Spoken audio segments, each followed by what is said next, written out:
Hello, Venkatapathi Raju health and wealth coach. ఈ వీడియోలో చూడండి.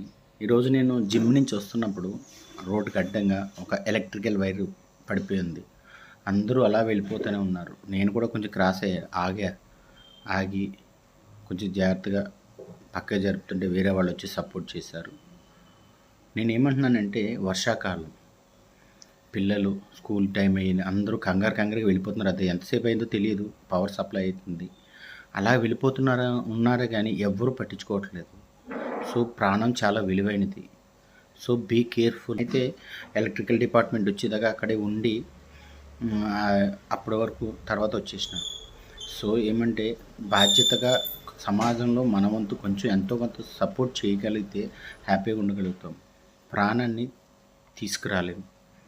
సో ఎందుకంటే చాలామందికి తెలియదు. చిన్నపిల్లలు కొంతమంది అంటున్నారు, అన్న దీంట్లో కరెంట్ ఉందా, నేను ఇందాక వెళ్ళిపోయినాను, ఇలాగా చూసుకోలేదు.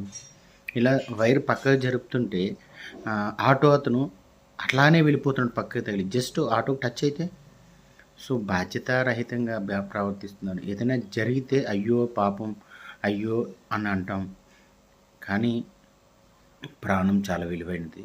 సో గమనించండి, మీ చుట్టుపక్కల ఇలాంటివి ఏమైనా ఉంటే కనీసము ఆ కన్సర్న్ డిపార్ట్మెంట్కి కంప్లైంట్ చేయండి, లేకపోతే అక్కడ కొద్దిసేపు సపోర్ట్ చేయండి.